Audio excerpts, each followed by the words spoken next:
Ang una sanang gusto kong malaman mula sa iyo ay yung tungkol dito sa nababalita na sasampahan daw ng DENR ang may-ari ng truck na naghakot ng basura para itambak sa harap ng Davao Office ng Department of Environment and Natural Resources. So basically, ang balita ay ganito.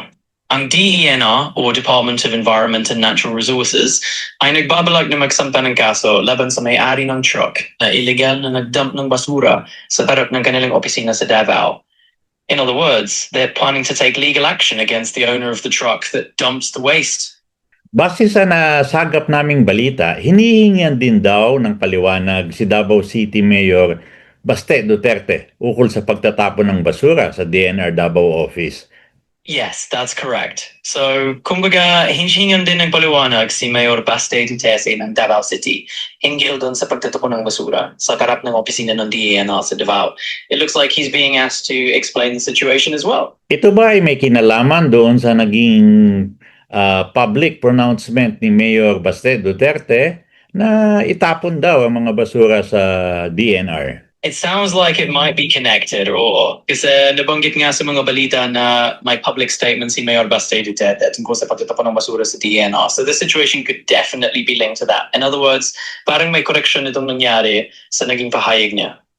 Kung sakasakali, pwede bang makasuhan dito si Mayor Baste Duterte? In theory, pwede siyang makasuhan kung mapatunayan na may direktang kinalaman siya sa mismong insidente. In other words, if they find evidence that his public statement directly led to the dumping, then there could be a legal case against him. So ano ang nakikita mong mga possibility na maging kaso na haharapin ni Mayor Duterte o maski yung may-ari na din ng truck ng basura? Well, one possibility is that they could face charges related to illegal dumping or improper waste disposal. Sa madaling salita, pwedeng magkaroon ng environmental violation charges either against the truck owner or even Mayor Duterte if they find he was directly involved. So those are some of the potential scenarios. For the benefit of those who are listening to us, can you tell us, pwede bang liwanagin natin sa mga nakikinig kung ano ba ang pinagmulan nitong issue na ito? So para sa mga nakikinig sa atin, ganito yan.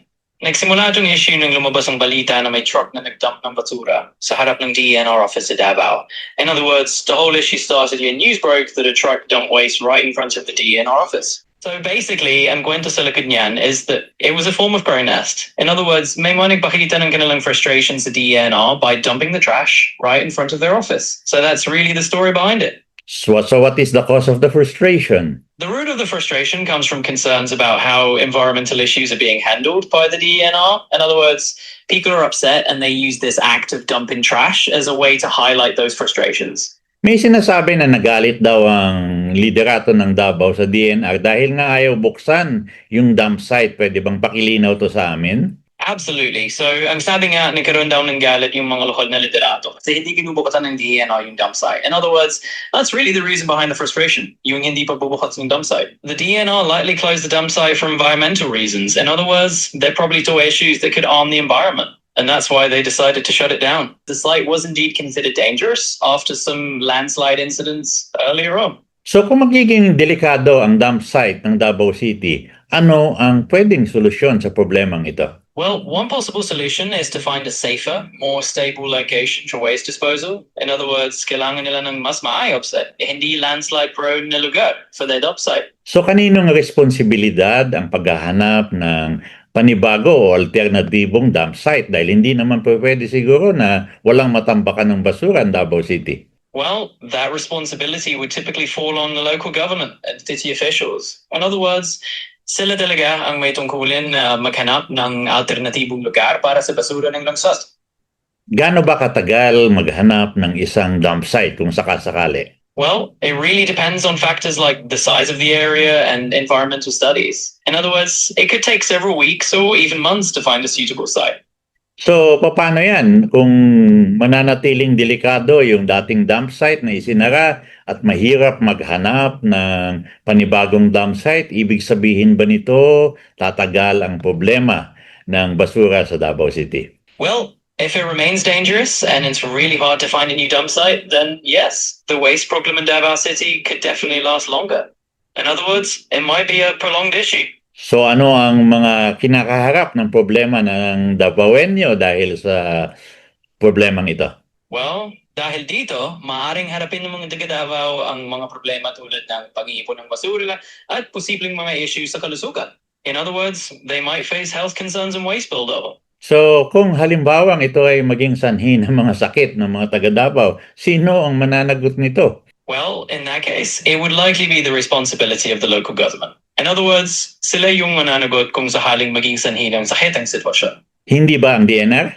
Well, oh man, may punto ka rin dyan. In other words, it's possible that the national government or DENR would also have a role to play.